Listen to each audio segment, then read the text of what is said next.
Mechanical engineering বা যন্ত্র প্রকৌশল শব্দটি শুনলে আমরা হয়তো বুঝতে পারি যে বিষয়টি আসলে কি। সাধারণ চিন্তা আমরা হয়তো এভাবে বুঝি যে যন্ত্র এমন একটি জিনিস বা ডিভাইস যা নিজে কোনো কাজ করতে অথবা কোনো কাজ করাতে সক্ষম, অর্থাৎ এটি এমন কিছু একটা যা মানব জাতির যে কোনো কাজের সক্ষমতা বাড়ায় এবং তার কাজকে সহজ ও সুন্দর করে। আর যন্ত্রকে চালানো অথবা পরিচালনা করার মতো যে বিদ্যা তা হচ্ছে যন্ত্র প্রকৌশল বিদ্যা। মেকানিক্যাল ইঞ্জিনিয়ারিং বা যন্ত্র কৌশল পৃথিবীর অন্যতম বৃহত্তম বিস্তৃত ইঞ্জিনিয়ারিং ক্ষেত্র। যন্ত্র প্রকৌশলের একটি বিষয় যাতে যান্ত্রিক ব্যবস্থাসমূহ রক্ষণাবেক্ষণ, নকশা উৎপাদন এবং বিশ্লেষণের জন্য পদার্থবিজ্ঞানের সূত্রগুলো ব্যবহার করা হয়। বলবিজ্ঞান, গতিবিজ্ঞান, তাপগতিবিজ্ঞান এবং শক্তি সম্বন্ধে সুস্পষ্ট জ্ঞান এই প্রকৌশল অধ্যয়নের জন্য প্রয়োজনীয়।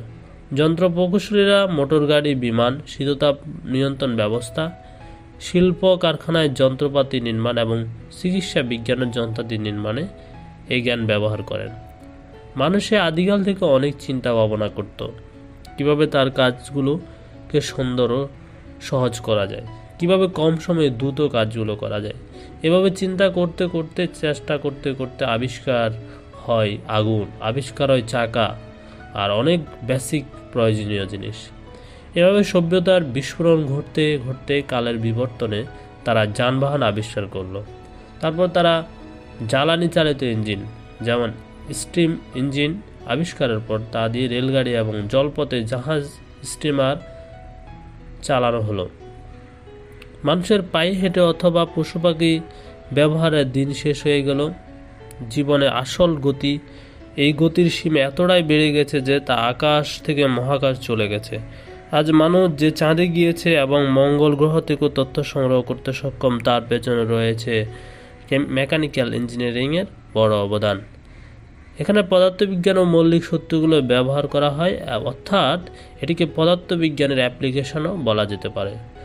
শুধু তাই নয়, আমরা আমাদের চারপাশে যা কিছু দেখি, যেমন রাস্তার গাড়ি, আকাশে বিমান, নদীতে জাহাজ, এসবই মেকানিক্যাল ইঞ্জিনিয়ারিংয়ের অবদান। মেকানিক্যাল ইঞ্জিনিয়ারদের কাজ মহাসাগরের তলদেশ থেকে সুদূর মহাশূন্য পর্যন্ত। এবার আমরা দেখব মেকানিক্যাল ইঞ্জিনিয়ারিংয়ে কোন কোন বিষয়গুলো পড়ানো হয়।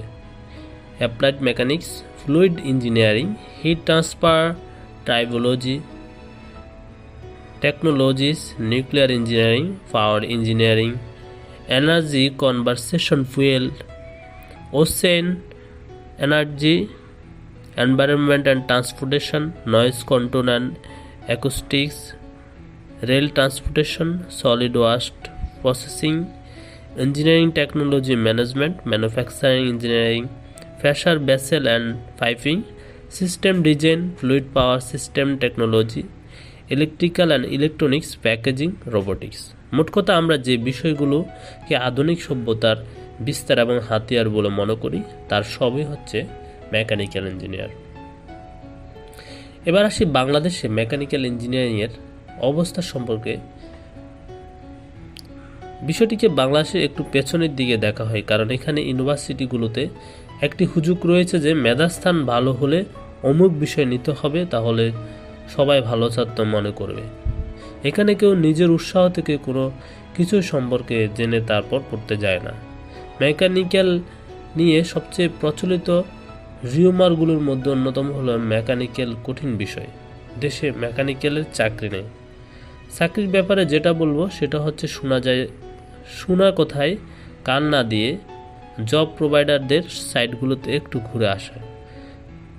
অধিকাংশ চাকরিতে লেখা থাকে BSc in ME triple E, BSc in ME IP, মানে হচ্ছে মেকানিক্যাল পড়তে হলে অনেক ট্রিপলি ও আইপি রিলেটেড জবে অ্যাপ্লাই করা যায়।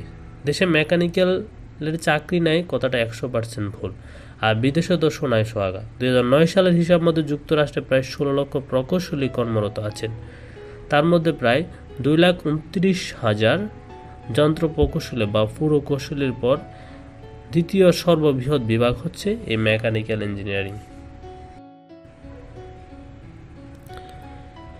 বাংলাদেশে বিশ্ববিদ্যালয়গুলোতে মেকানিক্যাল ইঞ্জিনিয়ারিং প্রায় কম বিশ্ববিদ্যালয়ে পড়ানো হয়। বিশেষ করে বাংলাদেশের ইঞ্জিনিয়ারিং বিশ্ববিদ্যালয়গুলোর মধ্যে বুয়েটে মেকানিক্যাল ইঞ্জিনিয়ারিং সিট সংখ্যা রয়েছে 180টি, কুয়েটে 120টি, রুয়েটে 120টি এবং সুয়েটে 130টি। এছাড়া আইইউটি, এইউএসটি এবং এমআইএসটিতে মেকানিক্যাল ইঞ্জিনিয়ারিং সাবজেক্টটি পড়ানো হয় এবং এইউএসটিতে 50টি সিট রয়েছে এবং আইইউটিতে 45টি সিট রয়েছে।